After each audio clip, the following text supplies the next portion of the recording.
Buenas noches, que el Señor las bendiga.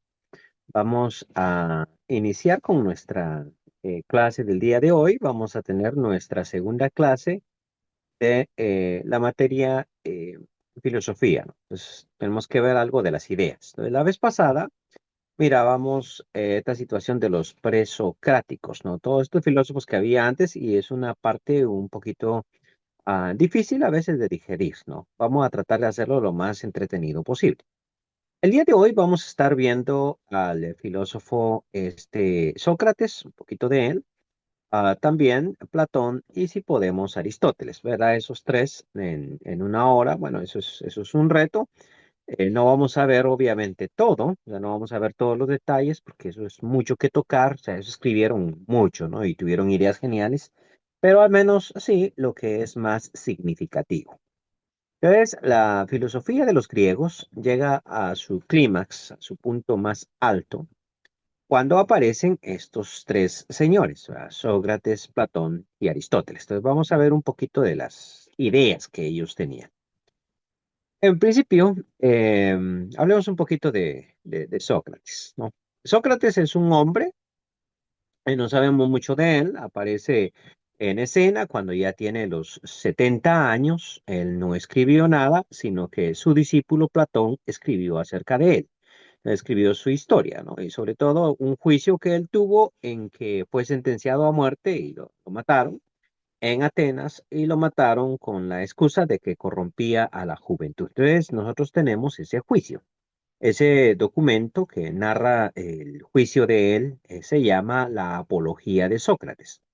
Y realmente eso es un bonito documento que usted puede leer, encontrar ¿cómo se llama en internet y pegarle una leidita. Pero aquí lo voy a decir así, sencillo, ¿no? En ese documento, Sócrates cuenta un poquito de su vida, ¿sí? De cómo era él. La verdad es que este tipo de personas, así como era Sócrates, pues a uno le cae mal. Ya le explico por qué. Porque él decía ah, que la verdad está en uno. O sea, aquí vamos a hacer una pregunta. ¿Ustedes creen que uno puede enseñar realmente? O sea, yo les puedo enseñar algo a ustedes, algo que ustedes no sabían y de pronto se los comunico y ya comuniqué la enseñanza. ¿O realmente usted ya sabía lo que yo iba a decir? Únicamente yo ayudé o colaboré para que usted se diera cuenta de esa verdad. A ver, vamos a ponerlo en otros términos. Ah, decía él, Sócrates, que uno realmente no le enseña nada a otra persona. Por ejemplo, yo estoy dando aquí la clase y yo no les enseño nada. No puedo, no tengo esa capacidad. Yo puedo dar la clase, algunos de ustedes la van a captar, otros nunca. Y por más que yo explique, usted no me va a entender. Pero otros con una simple frasecita captan la idea. Y algunos hasta pueden captar una idea más grande que la que yo estoy transmitiendo. Eso decía él.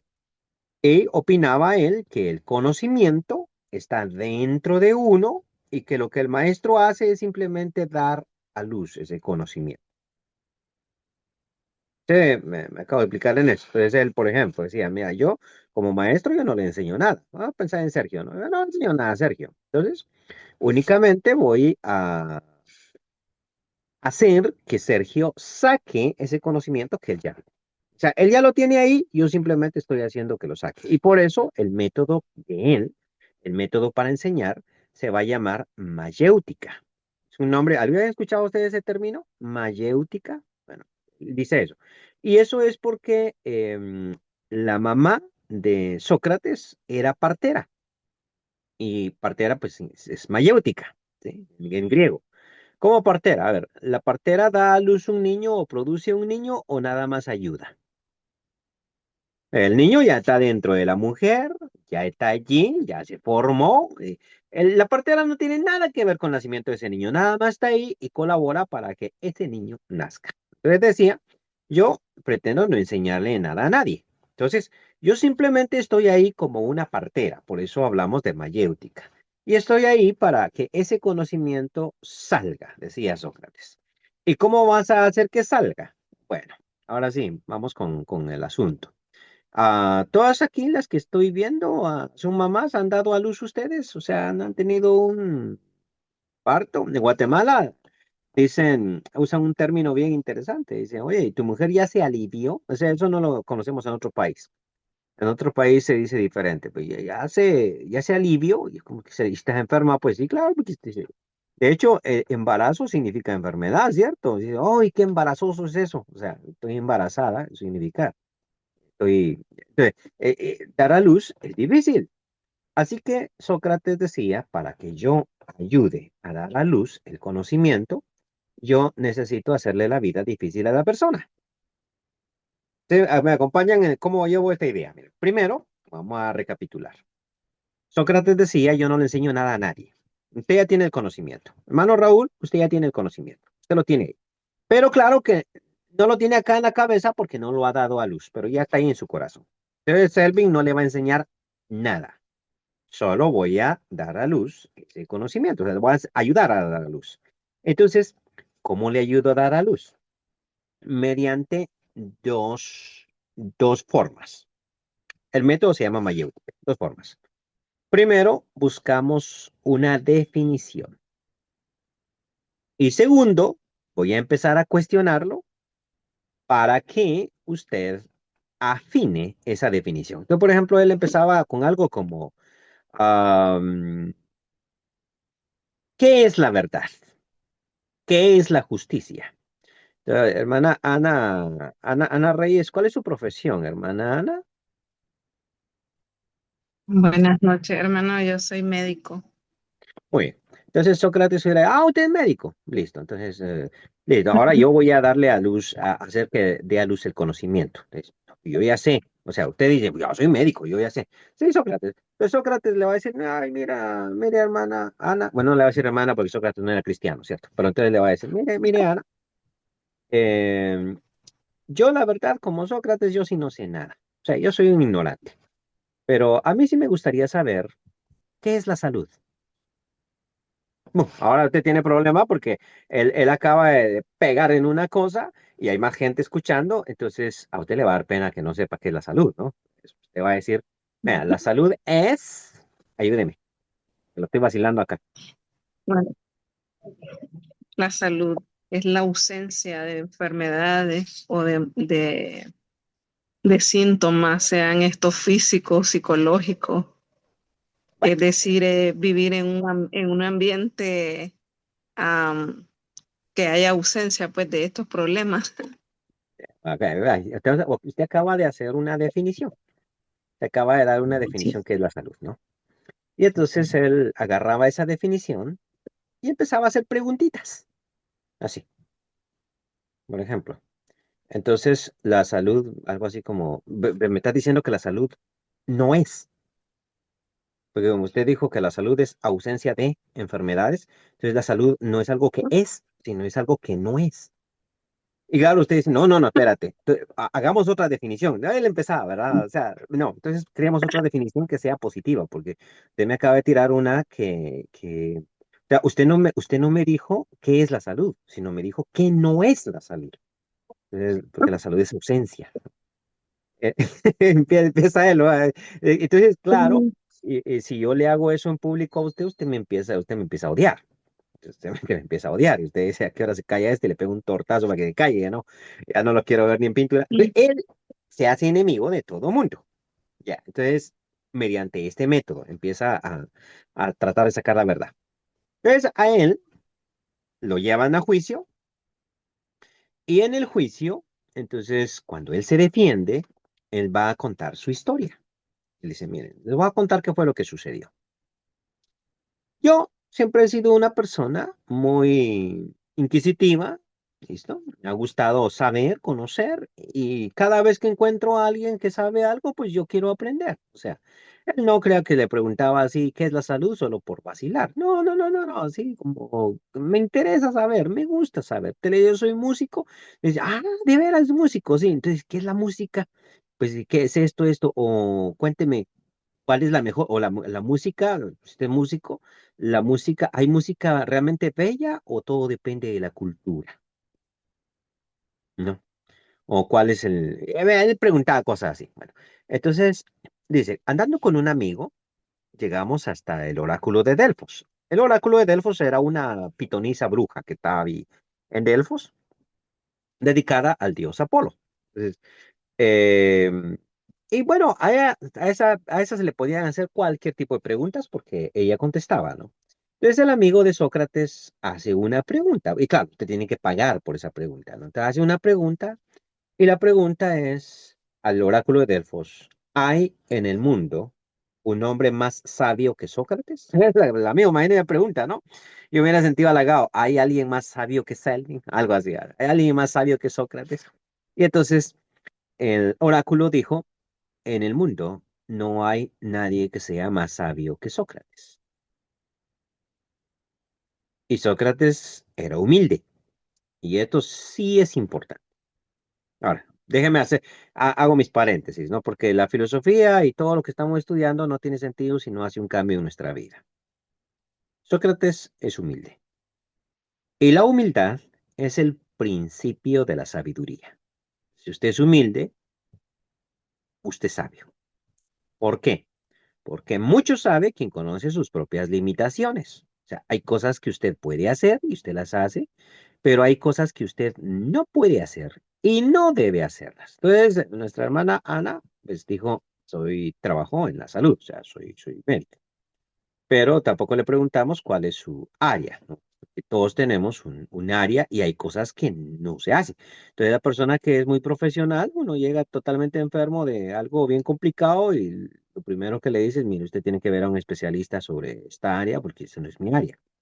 Entonces, mucho sabe quien conoce sus limitaciones. Entonces, Sócrates es bien humilde. Y Sócrates, dentro de su humildad, dice, eso no puede ser. O sea, yo realmente sé cositas, ¿no? Tampoco soy un ignorante, ¿no? Pero yo, el hombre más sabio, no, eso no se puede, ¿no? Eso no es así. Yo soy un aprendiz, ¿no? Y entonces, ah, pues decide, va, voy a buscar a alguien, o sea, voy a buscar a alguien que sea más sabio y que el amigo le decía, Sócrates, tú eres el sabio, no te la crees, que no sé qué. No, te voy a conseguir a alguien que sea más sabio y te voy a mostrar, y vamos a ir con ese oráculo y la vamos a mostrar, mira, aquí está la persona que sí es sabia, o sea, te equivocaste, ¿no? Y entonces empieza a cuestionar a cuánto intelectual se le cruce por Atenas. Claro que él es un vago. No sé si ustedes sabían que Sócrates tenía una mujer que lo odiaba. Es más, ese sí tenía problemas matrimoniales serios. Pero es que ¿quién va a querer a un vago que no trabaja, sino que se la mantiene discutiendo de filosofía en la plaza? Imagínese usted, o sea, ¿qué mujer va a estar feliz con ese tipo de hombre? Entonces, Sócrates aconsejaba a los jóvenes. Usted, Sergio, no, Melvin tiene más carita de chavito, de jovencito. ¿Usted está casado, Melvin? No, hermano. Ah, bueno. Entonces, usted hubiera sido el número uno para que Sócrates aconsejara. Le decía, Melvin, cásese. Tiene una de dos opciones. O consigue una buena mujer o consigue una como la mía. Si consigue una buena mujer, usted va a ser feliz. Y si consigue una mala mujer, se va a volver filósofo. Tocar. Interesante el concepto, ¿no? Cásate. Si consigues una mujer con buen carácter, vas a ser feliz. Y si consigues una con carácter del demonio como la mía, te vas a volver filósofo, no te cae de otra. Entonces él empieza a cuestionar a todo el mundo, ¿no? A todo el mundo en la plaza. Y llegó a la conclusión de que el oráculo tenía razón. No había nadie más sabio que él.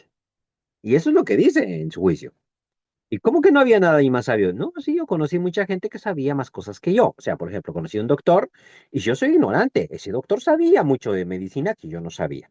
Conocí a un arquitecto que sabía mucho de construcción y yo no sabía. Conocí a un montón de gente especialista que sabía mucho más. Pero todos, dice él, tenían un defecto.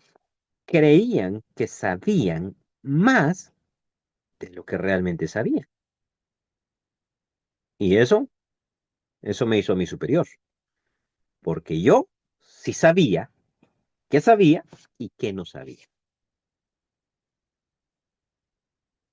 Eso es bien interesante. Usted va a decir, y eso se enseña en la Biblia. Claro que sí. ¿Qué dice Pablo? Nadie tenga un más alto concepto de sí mismo que el que debe tener, sino piense de sí mismo con cordura. Entonces, allí en ese oráculo de Delfos, ahí en la ciudad de Delfos, había una inscripción que Sócrates leyó y lo hizo como parte de su vida. Decía esa inscripción: hombre, conócete a ti mismo. Entonces, si usted se conoce a sí mismo, usted ya tiene una tremenda ventaja. Esa es la idea de Sócrates. Ya tiene una tremenda ventaja, conócete a ti mismo. O sea, y entonces, ¿realmente uno se conoce a sí mismo? ¿Sabe cómo es uno o no? ¿Mm? Esto es importante. ¿Sé yo cómo soy? ¿Realmente sé cómo soy o no? Bueno, esa fue su vida. A él lo mataron, lo obligaron a beber la cicuta. Estoy resumiendo su historia así bien, bien rapidito. Nunca escribió nada, murió a los 70 años, nunca escribió nada, se dedicó todo el tiempo a conocer. De hecho, si usted le preguntaba a él, ¿tú eres una persona sabia? Él iba a decir, no, yo no soy un sabio. Entonces, ¿qué es lo que tú eres? Soy un filósofo. ¿Y eso, cuál es la diferencia? Bueno, te digo, una persona sabia es la que sabe, ¿sí? O sea, si usted es sabio, es porque usted sabe. Y un filósofo, no, un filósofo es el que ama la sabiduría. A ver, y eso de que amas la sabiduría no te hace sabio, no, no, no. Uno no ama lo que tiene, uno ama lo que no tiene. O sea, nosotros amamos la contraparte, lo que no tenemos. Entonces él muestra un ejemplo. Diga, ¿quién es el que ama, quién es el que quiere las riquezas, desea las riquezas? ¿Quién desea las riquezas? ¿El rico o el pobre? El rico no puede desear las riquezas porque ya las tiene. El que desea las riquezas es el pobre. ¿Quién desea la belleza? Pues el feo. El feo que desea la belleza. El bello, pues ya la tiene. Entonces no la desea. O sea, eso no se puede. Usted no puede codiciar lo que tiene. ¿Ya? Usted no puede codiciar a su propia esposa. Eso no se puede. Entonces, y usted la tiene. Pero usted no puede codiciar a su propio siervo. No, usted no puede codiciar. Usted tiene que codiciar lo que es del otro. Entonces él decía, si un filósofo es alguien que ama a la filosofía, alguien que, no, ama a la sabiduría, es alguien que ama el conocimiento, es porque por ende no lo tiene. O sea, si yo ya conozco ese algo, a mí ese algo ya perdió el interés, ¿sí? Ya perdió el interés. Si yo amo algo como un conocimiento, es porque no lo tengo. Ok, entonces un filósofo no es un ignorante, sí, pero tampoco es un sabio, sino es alguien que está más o menos en medio, ¿sí? En medio, sí. Digamos, no soy un ignorante porque el ignorante nunca ama la sabiduría. Nunca. El ignorante es ignorante. Y tampoco soy un sabio porque el sabio tampoco ama la sabiduría, sino que estoy en medio y eso define mi vida como un filósofo. Esta es la idea de él. Realmente es una vida muy bonita. Y yo les digo a ustedes, sí, aprendan de todo. O sea, ustedes aprendan, ustedes busquen el conocimiento, búsquenlo, ámenlo. Y solo lo va a poder hacer si usted no es arrogante. Si usted es arrogante, lo siento. Ahí terminó. O sea, ya no va a conocer absolutamente nada más. Y le va a caer mal que lo corrijan, le va a caer mal que lo cuestionen, que le pregunten. Entonces, Sócrates, por ejemplo, se junta con un sabio. Aquí va una de sus historias. Voy a contar un diálogo. Platón escribió un montón de diálogos, este es uno de ellos. Se llama Eutifromo de la Santidad. Usted puede buscarlo en internet, puede leerlo también. A mí me encanta ese, Eutifrom o de la Santidad. Entonces resulta que Sócrates está a punto de ser juzgado, o sea, va a su juicio. Él está ahí esperando en el juzgado y se acerca un hombre que se cree completamente justo, que se llama Eutifrom. Él le dice, hola, ¿cómo estás? Bien, y se saludan, se desean lo mejor. ¿Y qué haces aquí? Le dice, no, que me van a juzgar, le dice Sócrates. ¿Y tú? No, yo vengo a acusar a un hombre de un homicidio. ¿En serio? Sí. Bueno. ¿Y ese hombre de un homicidio quién es? Bueno, mi propio papá. O sea, ¿vas a acusar a tu papá? Sí. Pero ¿qué fue lo que el hombre hizo? ¿No? Bueno, él permitió que un esclavo muriera y yo, como lo justo es que yo ¿cómo se llama este? Lo acuse, aunque sea mi papá. Bueno, ¿qué piensan ustedes de eso? Si yo me entero que mi papá ha cometido un delito, lo correcto es que yo lo acuse? No, se deja a Sócrates en suspenso y le dice, óyeme, déjame preguntarte, déjame cuestionarte, ¿no? Enséñame. ¿Por qué? Le dice el otro. Porque si yo digo allá adentro en el juicio que tú me enseñaste, eso me va a dar puntos y ventajas. Entonces, aquí estamos esperando los dos, enséñame, ¿no? A ver, le dice, dale. Mira, primero, ¿cómo sabes tú qué es lo justo? ¿Cómo lo sabes? Eutifrón está en un mundo politeísta. Eutifrón dice, mira, lo justo es lo que los dioses quieren. Y lo injusto es lo que los dioses rechazan. Sencillo como eso. ¿Sí? Una preguntita así. Esto está bien bonito. O sea, lo justo es lo que los dioses quieren y lo injusto es lo que los dioses rechazan. ¿Sí? Una preguntita sencilla. A veces los dioses se contradicen entre ellos. O sea, hay veces que unos dioses quieren una cosa y otros quieren otra. Sí. Va. Cuando unos dioses quieren una cosa y otros dioses quieren otra, ¿qué es lo justo? De ahí aquel se queda, espérate, ¿cómo es la cosa? No, mira, le dices, vamos a suponer que hay 10 dioses. Y 5 quieren una cosa y 5 quieren la otra. Dime tú qué es lo justo en ese caso. No, mira, entonces lo justo, y entonces ya cambian la definición, ¿verdad? Lo justo es lo que todos los dioses, cuando todos los dioses están de acuerdo, ahí sí, eso sí es lo justo. Y lo injusto es cuando todos los dioses están en desacuerdo. Ahí, eso sí es lo injusto. Ah, ok.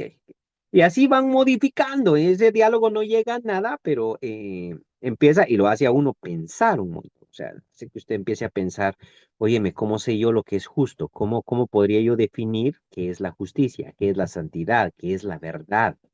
¿Qué es, o sea, qué es cada cosa? Y de eso se trata la vida de este hombre. ¿Alguna preguntita para saltarnos al siguiente?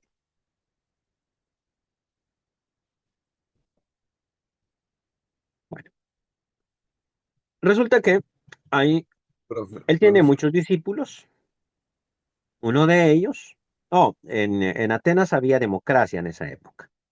Entonces, todo el discurso se llevó a cabo en el Areópago y en ese Areópago se votó y la mayoría votó porque Sócrates tenía que morir por corromper a la juventud.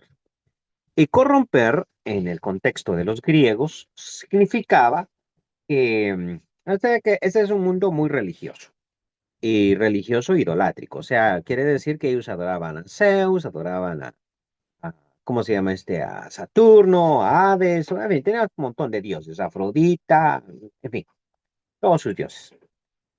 Entonces, una de las cosas que hacía mucho Sócrates era poner en tela de juicio todo ese culto, todo ese ritual. Por ejemplo, en el diálogo que yo les acaba de mencionar a ustedes, él en cierto sentido empieza a debatir sobre ciertas cosas. Por ejemplo, dice,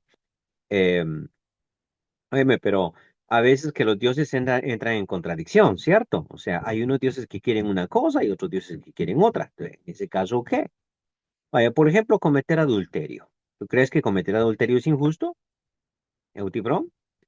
Y él dice, pues sí, claro que es injusto. ¿Cómo voy yo a acostarme con la mujer de otro hombre? Zeus es el dios, él comete adulterio. Y la verdad es que sí, si uno mira la mitología, ese tipo era un sinvergüenza completo, ¿no? Entonces, y en ese caso, ¿cómo? O sea, ¿qué es lo justo? ¿Hacer lo que el dios dice o cómo es la cosa? Porque él comete adulterio y adultera, o sea, entonces, claro, los discípulos de Sócrates ya no creen en esas cosas. O sea, empiezan a tener una mente abierta y dicen, no, espérate, ¿cómo es la cosa? O sea, realmente tú crees que ese Zeus es un dios bueno, o sea, mira todo lo que hace, mira cómo Sócrates nos ha abierto la mente. Y eso es para ellos corromper a la juventud. Todo sistema religioso, por ejemplo, no se sujeta a la filosofía, o sea, le cuesta sujetarse a la filosofía. Por ejemplo, esas cosas, esas preguntas tan sencillas como, Mira, ¿qué pasó con tu carro? Ah, no, se lo regalé al pastor. ¿Porque se lo regalaste al pastor? Porque el pastor dijo que Dios le había revelado, ¿no? Que se lo diera. Oye, ¿y Dios por qué no te lo revelaría a ti? O sea, entonces, claro, los jóvenes empiezan a pensar y al pastor ya no le gusta cuando hay alguien que le anda revolviendo a la gente, porque ya no está sujeta, porque ya, o lo mismo con el sacerdote, ¿no? O sea, tú te vas a confesar con el sacerdote, sí, antes le cuentas todos los secretos, sí. Oye, qué poder el del cura, ¿no? Yo no sé si ustedes sabían o no, pero ese mito, esa práctica de la confesión, surgió dentro del catolicismo para fines prácticos, para tener a la gente bien subyugada y controlada. ¿Sí? Por ejemplo, eso no sucede hoy en día en Nicaragua porque gobierno e iglesia están enfrentados. Ustedes saben eso mejor que yo, pero en la antigüedad el gobierno utilizaba a la iglesia y viceversa para controlar a la gente. ¿Por qué? Porque como usted era católico, usted iba con el cura y usted le confesaba todito los cuentos, ¿no? Todito lo que pensaba, lo que hacía. Entonces el cura sabía quiénes eran contra el gobierno, quiénes eran a favor, quiénes habían hecho esto, quién se acostó con la mujer del otro. O sea, ellos sabían todos los chismes, ¿no? Porque iba ella a confesarle su adulterio y entonces él ya sabía quién era el muchacho y el muchacho también le confesaba y se sabía todo. Y el conocimiento es poder, ¿no? Entonces el filósofo empieza a jugar así como, ah, sí, tú, o sea, ese se la sabe todas. Sí. Profesor, Y eso, profesor, sí, hermano. tengo una duda. A ver. Eh, Usted dice que, por ejemplo, queríamos saber, o ellos querían saber si había el adulterio, era justo o era injusto. Pero ellos tenían dioses que no hablaban, que no escribían, ¿verdad? No como el caso de los hebreos, que tienen un dios que se les presenta, que les da códigos, leyes que tienen que cumplir. Entonces, para ello, eh, sería que los hombres escribían, ¿verdad?, acerca de lo que un Dios se supone estaría creyendo, ¿verdad?, o estaría orientando. ¿Cómo tomaban eso? Porque sabemos que pues eran dioses falsos, eran dioses que no escribían, que no comían, que no, ¿verdad? Como dice la Biblia. Ok, lo que sucede, hermano, es que la religión griega no era una religión y las religiones antiguas no eran unas religiones con discurso, digamos, sino era unas religiones a partir de los mitos, de las ideas. O sea, por ejemplo, si nosotros retrocedemos dentro de nuestra sociedad unas cuantas décadas, digamos, cuando uno hablaba con la abuelita, entonces la abuelita contaba, o mi abuelito contaba unas historias que uno se quedaba así como, ¿qué está hablando este, por ejemplo? Decía, decía mi abuelito que había una serpiente grandísima enterrada, que cuando se movía había un temblor, ¿no? Que tenía su boca que salía más o menos por donde, que allá atrás del volcán Santa María en Guatemala había una hacienda de un tal Juan Noj, que era el diablo, que no sé qué. Entonces eran cuestiones incoherentes realmente. Entonces la mitología existía, pero digamos eran cuestiones sumamente incoherentes, digamos. Ay, que Zeus, sí, Zeus, fíjate que él peleó con los titanes, ¿no? Y que agarró al gran titán, ¿no? Uno de los más grandes, el titán, y lo metió en el monte Etna, y por eso es que tiembla. O sea, era un volcán, el monte Etna era un volcán, pero cuando retumbaba y temblaba, ¡oye! Es que ahí está el titán tratando de salir, Tifón, ¿no? Está tratando de salir de ahí donde Zeus lo puso. Y a Atlas lo puso que sostuviera el universo, ¿no? Entonces Atlas tiene que sostener el universo. ¿Y qué pasó? Entonces contaba un montón de historias así, ¿no? Esas cuestiones. Ok, pero no había un discurso como tal. Entonces, Zeus solo se contaban las historias de él, listo. Pero, ¿cómo quiere Zeus que yo me comporte? Ah, no, eso nunca me dijo. Nunca me dijo. O sea, eso no me dijo cómo te comportas, solo te cuento historias. O sea, entonces la gente antigua creía en el mal de ojo, creía en esto, creía en el otro, y esa era prácticamente su religión, pero no había una ética, no había una conducta, no había una forma de ser. En ese sentido, la religión hebrea, es decir, el Antiguo Testamento, tiene un cambio dramático, porque el Señor, Jehová, exige una forma de conducta. O sea, exige que yo me comporte de X o Y manera. Tiene ordenanzas, tiene instrucciones. En cambio, Baal no tiene instrucciones. O sea, Baal solo es que conocemos de Baal. Sí. Ay, le hacemos sacrificios para que nos bendiga. Sí, pero. Y Baal me va a decir cómo ser esposo. Nah, no le importa cómo vivas. O sea, lo que le importa es simplemente que le ofrezcas un sacrificio. ¿Ya? Eso es todo, pero no le importa en lo más mínimo cómo vivas tú. Eso sí, eso es totalmente irrelevante, eso es otro rollo. En cambio, en la Biblia, sí, le importa al Señor cómo es que nosotros vivamos. Entonces, ahí es donde el rol del profeta tiene mucho sentido. ¿Por qué? Porque el profeta era el que le indicaba a las personas cuando su conducta era en contra de Dios. Digamos, hay un momentito en que David cometió un pecado. Listo. Toma a la mujer de su prójimo, en este caso Urías, ¿cierto? Si David hubiera sido adorador de Baal, Baal nunca le habría dicho nada. ¿Y qué importa? Es tu vida. Baal no tiene leyes, no tiene instrucciones, no tiene estatutos, no tiene normas, no tiene exigencia, tiene nada. Pero el Señor sí tiene exigencia. Entonces manda al profeta. Ve y le dices a David que esto y esto le va a pasar por lo que hizo. Entonces tiene un discurso. Esto es lo que Pablo dice cuando toca ese, me imagino que el texto que usted tenía en mente, primero los Corintios capítulo 12, ustedes servían a dioses mudos. ¿No? Eso lleva a dioses mudos. En cambio, nuestro Dios habla. Y eso significa tiene profetas y tiene profetas que reprenden. Y entonces el cristianismo es distinto completamente a toda religión griega, porque las religiones griegas no tienen exigencias éticas, el cristianismo sí. Y esta es la diferencia, si me permiten, la analogía entre la esposa y la amante. ¿Cuál? Que la esposa exige la platita para la comida. La esposa exige fidelidad, ¿no? La esposa exige puntualidad. La esposa exige. La amante no. La amante es feliz con lo que le dan. Tiene 15 minutos. Dale. O sea, es feliz y entonces usted dice, ay, en todo caso, la amante es tan bonita que es, mira, no me exige nada. Sí, hágala a su esposa y va a ver que va a exigir. Entonces, la esposa exige. Y en este caso, por eso a los israelitas no les gustaba, o sea, por eso es que a la gente no le gusta.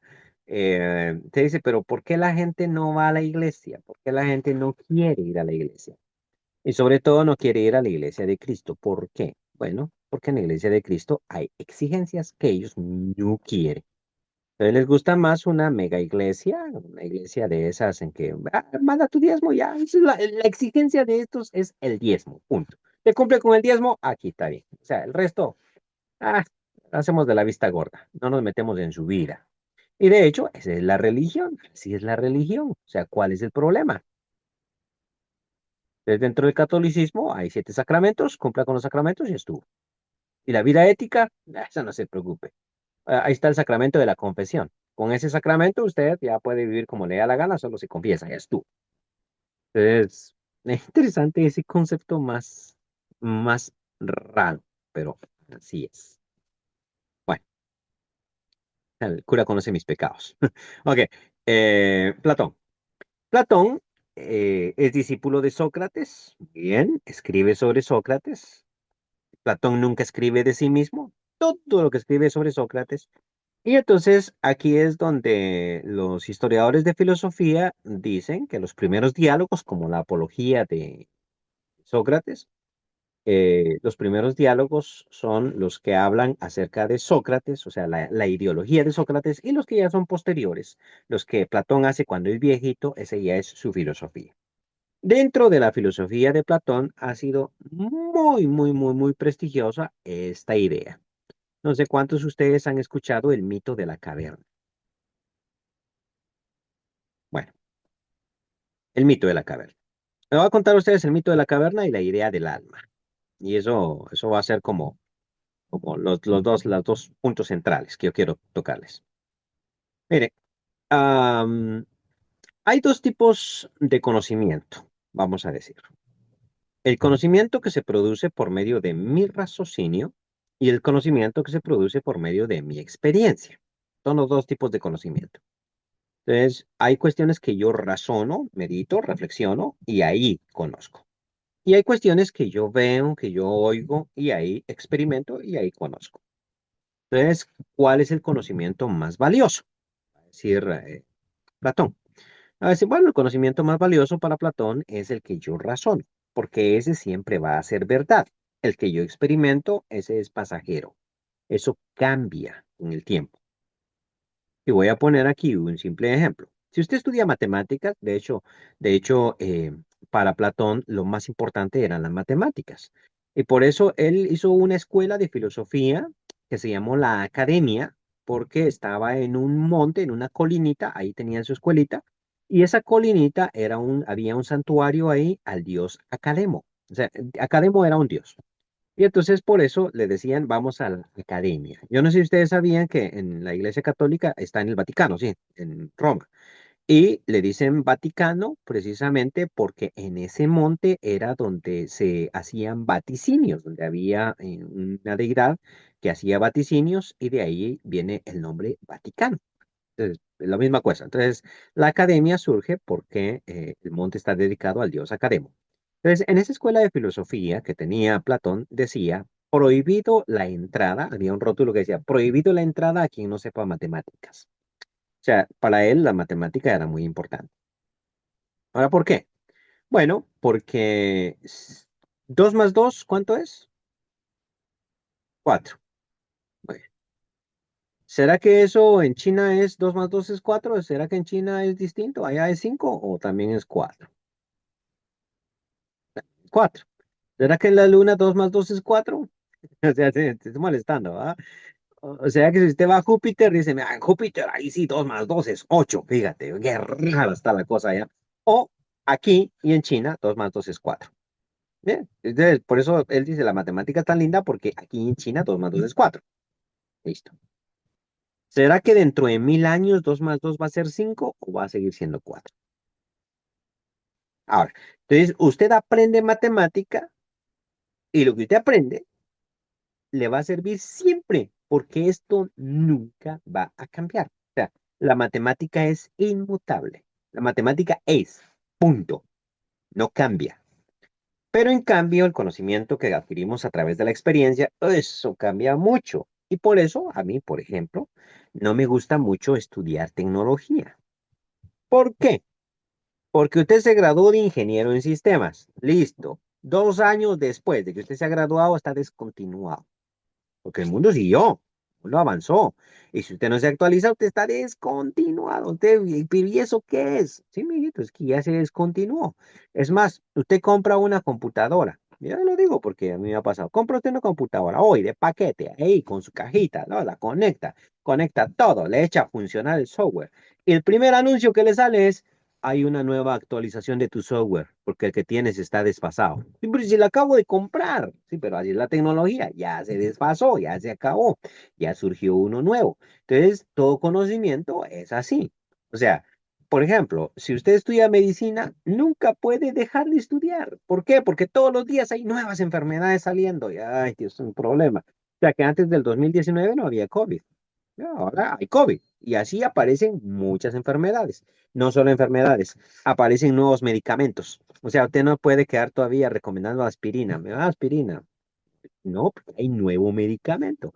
Y los virus y las bacterias se hacen resistentes, las bacterias más que todo, se hacen resistentes a los medicamentos, a los antibióticos. Entonces tienen que crear otros antibióticos más fuertes. Es un relajo.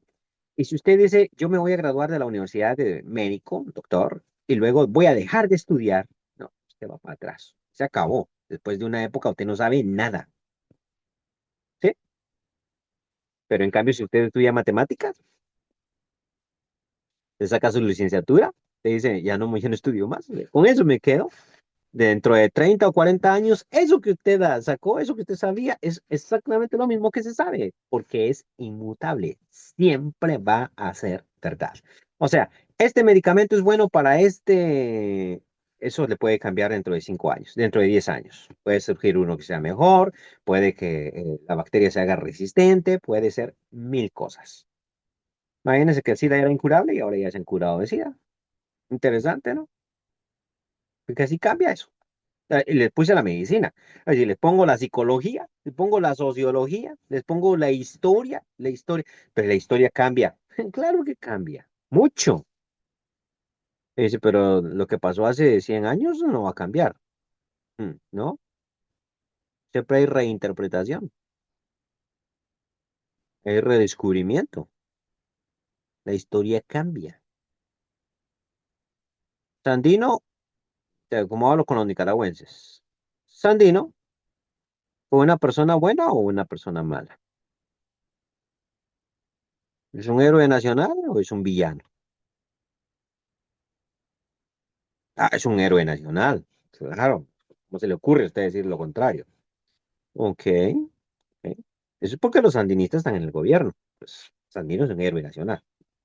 Pero digamos que haya una gran revolución y entren los antisandinistas. Después, en 50 años, le van a enseñar a todos los niños y jóvenes nicaragüenses que Sandino fue el peor villano que existió en Nicaragua. Mire cómo cambia la historia. O sea, no es una cuestión de que los hechos, es que una cosa son los hechos y otra cosa es la interpretación. Entonces, la historia es la interpretación de los hechos.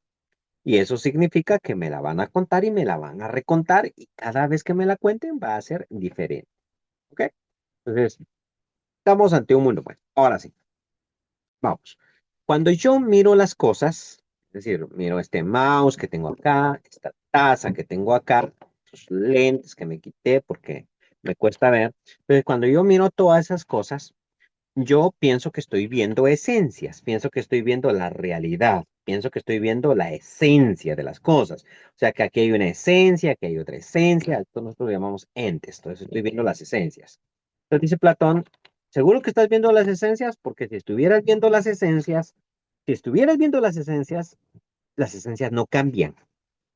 Pero si esto cambia, tú no estás viendo la esencia, estás viendo la apariencia.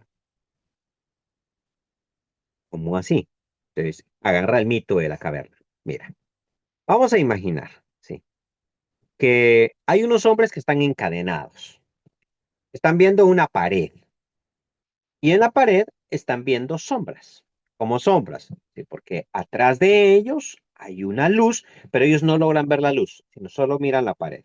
Atrás de ellos está una luz. ¿Listo? Y hay gente que está pasando ahí con las cosas, aquí atrás de ellos. Entonces, por medio de la luz, la sombra se refleja. Y estos hombres nunca han visto otra cosa porque están encadenados. Nunca han visto otra cosa más que las sombras que pasan en la pared. Listo. Dime, dice Sócrates. ¿Esos hombres creerían que esas sombras son reales? ¿O sabrían que solo son sombras? ¿Cómo sabrían que solo son sombras si nunca han podido dar la vuelta? La luz está atrás de ellos. Las cosas están pasando atrás de ellos. Ellos tienen la mirada fija porque están encadenados hacia la pared. Entonces, no hay forma en que ellos sepan que hay otro mundo, que realmente hay cosas, sino siempre mirarían las sombras y pensarían que las sombras son las cosas. Hasta que uno de ellos se lograra dar la vuelta, desencadenarse y mirar la luz. Y decir, oye, yo lo que estoy mirando son sombras.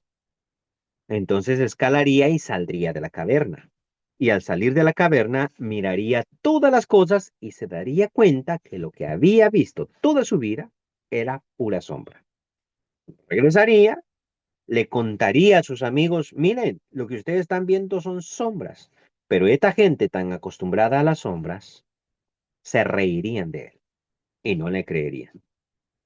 Es la vida del filósofo, dice.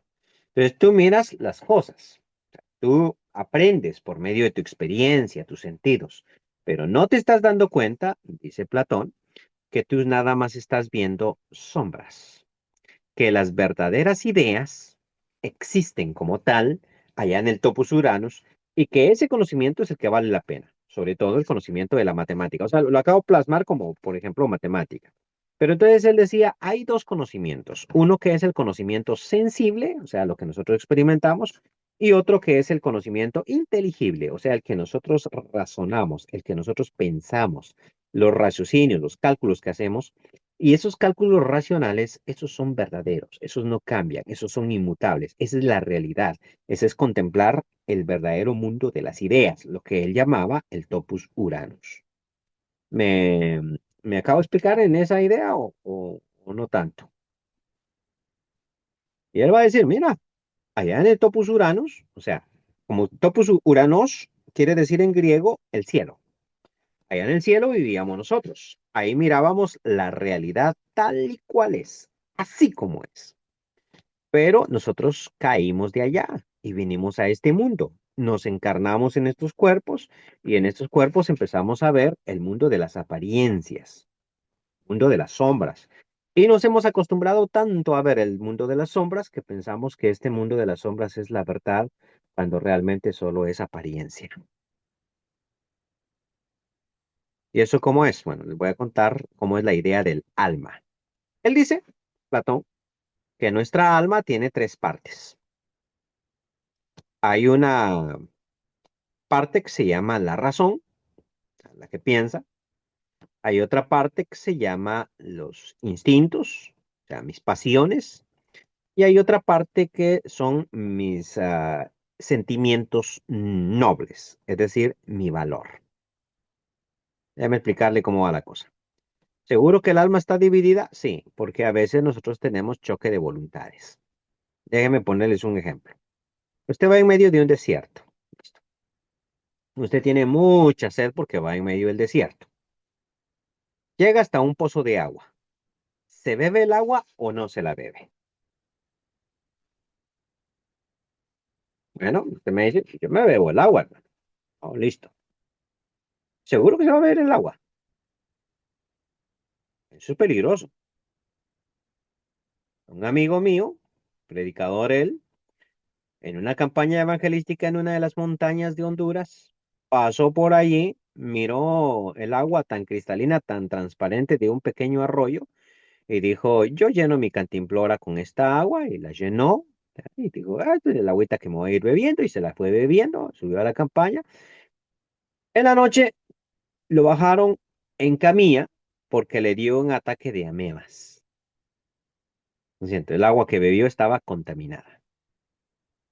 Y hasta el momento todavía no se ha recuperado muy bien de eso. ¿Seguro que se bebería usted el agua? Bueno, pero usted está muriendo de sed. O sea, usted está sediento y sediento en serio. Entonces usted llega hasta el pocito. Cuando usted se va a beber el agua, porque usted dice, vamos a beber el agua, se fija que alrededor del pozo hay muchos cadáveres. O sea, hay esqueletos, esqueletos de animales. Entonces, ¿por qué cree usted que están esos esqueletos de animales ahí alrededor de la poza? ¿Qué le dijo su razón? El agua está envenenada. Ahora, ¿usted quiere o no quiere tomarse el agua? Una parte de usted quiere, otra parte de usted no quiere. Entonces dijo, ¿ya viste? Hay dos elementos en el alma, uno que quiere y otro que no quiere. Hay dos voluntades, una que quiere y otra que no quiere, porque el alma no es simple, está compuesta, dijo él. Está compuesta de las pasiones que quieren beberse el agua y está compuesta de la razón que le está diciendo a usted no bebas el agua. ¿Cuál de ellas tiene que dominar para que usted sobreviva? La razón. ¿Ya fijó? Si la razón no lo domina usted, usted va a perecer completamente. Ok. ¿Por qué murió Sansón? Por no usar la razón, por las pasiones. Ahora, hay sentimientos más nobles como el valor. ¿El valor es bueno? Depende, digo él. El valor es muy malo. Eso es muy malo. ¿Cómo que muy malo? Sí, cuando no se deja manejar por la razón, igual. Por ejemplo, vamos a la persona que es valiente y no tiene absolutamente nada de miedo, ningún temor. Esta persona se va a morir. ¿Por qué? Bueno, a mí me dicen, ¿sabes que hay un león suelto? Pues que venía un circo y toda la cosa y el león se soltó. Y anda como anda buscando a quien devorar, ¿no? Igual que el diablo, buscando a quien devorar. Si yo no tengo nada de miedo, soy completamente valiente, yo digo, yo me enfrento al león, pero te van a matar. ¿Y qué? Pues eso no me importa a mí. Ok, pero tu razón te está diciendo no salgas, pero tu valor te está diciendo sal y enfréntate en batalla. ¿Qué posibilidades tengo yo de ganarle al león? Ni una, pero enfréntate. Ese es tu valor. Entonces, dice, ya ves, aquí hay otras dos partes. ¿Qué sucede? Sucede que para estar en el Topos Uranus, usted necesitaba dominar su razón. Pero cuando usted dejó de dominar su razón, o sea, su razón ya no dominó su cuerpo, sino que sus pasiones empezaron a dominarlo a usted, ahí usted cayó a la tierra, porque la tierra es el mundo de las pasiones. Ahora, hubo un padre de la iglesia que se llamó Agustín. Ustedes han oído hablar de él. Y a Agustín le encantaba Platón y por eso dicen que Agustín bautizó a Platón, en sentido figurado, porque realmente nunca lo bautizó. Pero cuando dicen que Agustín bautizó a Platón, ellos lo que quieren decir es que toda esta filosofía platónica la utilizó Agustín para entender lo que había sucedido, entender la Biblia. Entonces, cuando usted tiene esta filosofía platónica, por ejemplo, y lee la historia de Adán, usted dice, ok, veamos el caso de Adán. ¿Por qué razón cae Adán y Eva? O Eva más bien, que es el relato está centrado en Eva. ¿Por qué razón cae Eva? Miró que el fruto era agradable a la vista, que era bueno para alcanzar la sabiduría, ¿no? Lo codició y lo tomó. Se dejó vencer por sus pasiones, no por su razón. ¿Con quién me casaré? Déjate guiar por tu pasión y vas a ver tu futuro. Déjate guiar por tu razón, vas a tener otro resultado. Es más, decía Sócrates, bueno, el maestro, cásate. Siempre es bueno casarse, decía. Pero Platón hubiera dicho, espérate, a veces no conviene. O sea, piensa y déjate guiar por tu razón.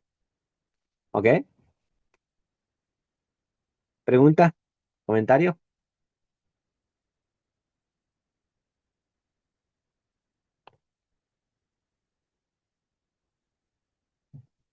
Bueno, Sócrates tuvo a un discípulo. Digo, Platón tuvo un discípulo. ¿Recuerdan que Platón es el discípulo de Sócrates? Bueno, entonces Sócrates, digo, Platón tuvo muchos discípulos, pero uno de ellos sobresalía. El nombre de él era Aristóteles. Este tipo era un tipo arrogante. 18 años estudió ahí en la academia, porque en la academia uno podía estudiar el tiempo que a uno le daba la regalada gana de estudiar. Y este hombre, que realmente era sumamente brillante, porque ¿para qué? Aristóteles es brillante en todo. Le dio clases a Alejandro Magno. O sea, Alejandro Magno, tal vez usted ha escuchado de este gran general macedonio que conquistó el mundo antiguo. El papá de él era el rey de los macedonios, se llamaba Filipo II. Y Filipo II decidió contratarle al mejor tutor que se podía, su hijo. Y Aristóteles apareció ahí. Entonces le dijo a Aristóteles, ven, enséñale a mi hijo. Y entonces Aristóteles llegó y le enseñó a su hijo. Ve, le dio clases a Alejandro y a un montón de niños ahí. Y Alejandro llegó a dominar el mundo y prácticamente había una relación con su maestro muy, muy estrecha y muy importante. Entonces Alejandro llegó a ser el magno porque tuvo a un gran maestro. Creo que el papá, que era el rey, se daba el lujo de ponerle al mejor de los maestros. Aristóteles hacía un montón de cosas que para la época suenan extrañas, pero que hoy en día todavía se creen.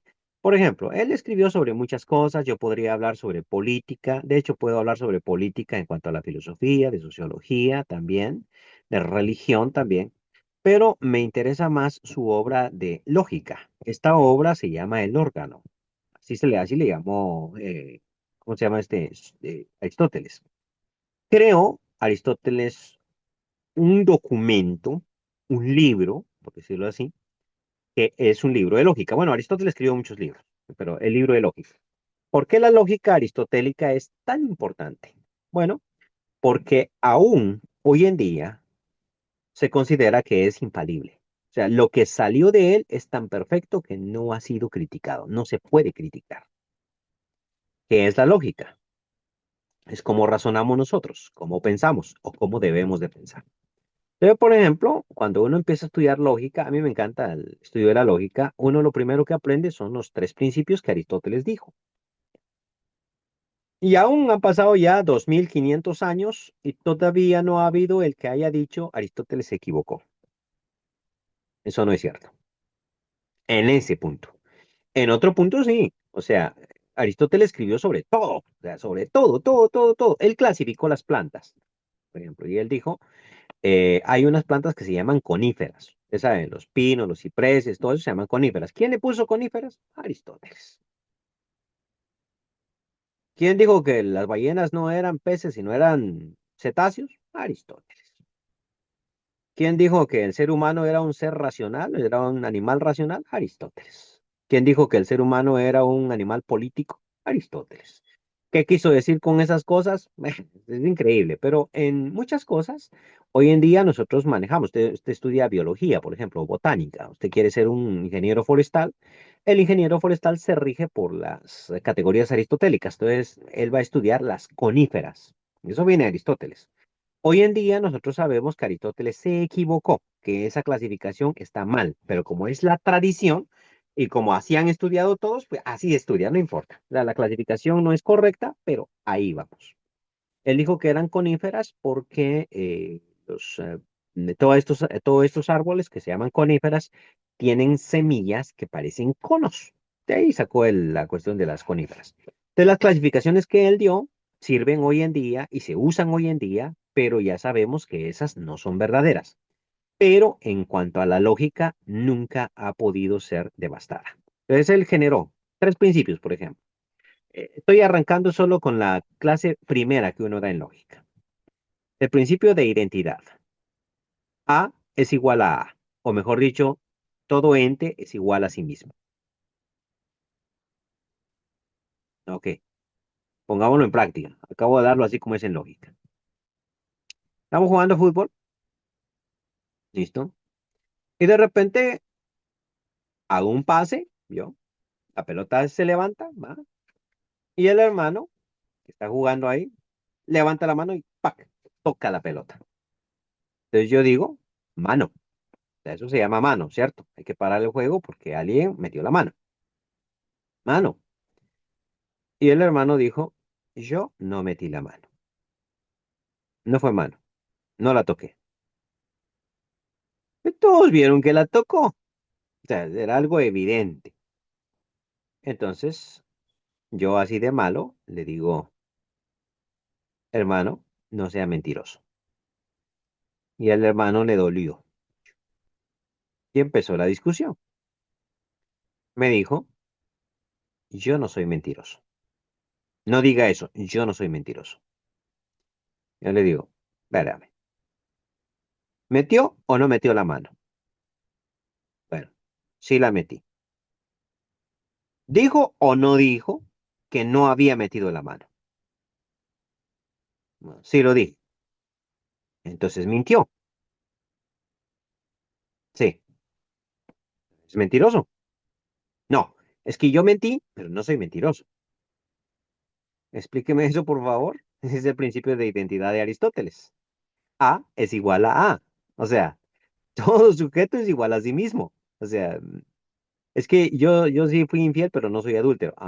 Ok. Explícame eso porque yo no lo entendí. O sea, ese es el principio de identidad que nosotros tenemos que tener. Entonces, es que no es lo que parece, ¿no? Ok. Ese es el principio de identidad. Principio de no contradicción. A no puede ser A y no A al mismo tiempo. Ese es el siguiente principio. Indebatible. O sea, si yo soy mentiroso, luego ya no soy verdadero. Si yo soy infiel, entonces ya no soy fiel. O sea, no puedo decir, es que yo soy fiel y al mismo tiempo infiel. Eso no se puede. Ahora, algo que es tan lógico, usted dice, hermano, pero para esos principios, o sea, esos principios no veo yo, o sea, ¿dónde está la gran genialidad de Aristóteles? Eso todos lo sabemos. Correcto. Todos lo sabemos, pero él lo postuló en principios. Y ahorita solo estoy tocando la puntita. Cuando uno empieza a profundizar, ya se fija uno cómo nosotros cometemos muchos errores cuando nosotros pensamos y reflexionamos, porque no tenemos las leyes que él planteó para el correcto pensamiento. Entonces, de hecho, la lógica es uno de los estudios más bonitos. A mí me encanta. Tengo un librito, un par de libritos de lógica, aparte del de Aristóteles, y a veces me pongo ahí a analizar y digo, oye, ¿cómo es que razonamos tan feo, no? Y me meto un ratito al Facebook y empiezo a ver cómo argumentan los predicadores, ahí discuten y utilizan textos y argumentan, y la verdad es que Aristóteles dice, uy, qué argumentación tan fea la que acabas de hacer porque no sigues los principios que te estoy indicando. Bueno. Pregunta, si no, terminamos, son las 11 en punto. Ah, pues para mí, ustedes allá son las 9 en punto. Profesor, yo tengo, eh, respecto a la clase, Ajá, eh, hay muchos conceptos, o sea, a lo largo de las clases anteriores y esta, hay muchos conceptos que yo di filosofía en la universidad en el año 75. Este, estaba totalmente diferente. ¿Sería posible que esta clase fueran pasadas al chat para que nosotros podamos asimilarlo? Pues no todos lo asimilamos así tan a la velocidad de la clase, ¿verdad? ok. Eh, Ya miraré cómo podemos hacer algo, ¿sí? No se preocupe. Ya miraré cómo. Esa es la clase nueva, sí. Es una clase nueva. Y trato de hacerla lo más sencillo posible, pero vamos a ver cómo podemos ayudar. Pero la idea es que captemos, ¿sí? La idea es que captemos. Quieren voy un poquito más despacio, ustedes no se preocupen, un poquito más despacio. La próxima semana, por ejemplo, quería ver tres escuelas filosóficas y así, pero tal vez les voy a poner en el chat qué es lo que vamos a ver para que ustedes vean algún pequeño videíto antes, ¿no? No por mi persona, porque no lo he hecho y la verdad es que aquí ya me mantengo muy ocupado como para hacerlo. O sea, yo les prometería, pero no les voy a cumplir. ¿Para qué les prometo? Ok, pero bueno, vamos a tomar en cuenta ese comentario, hermano Raúl. Bien, hermanos, que el Señor los bendiga. Es todo por hoy. Nos vemos pronto.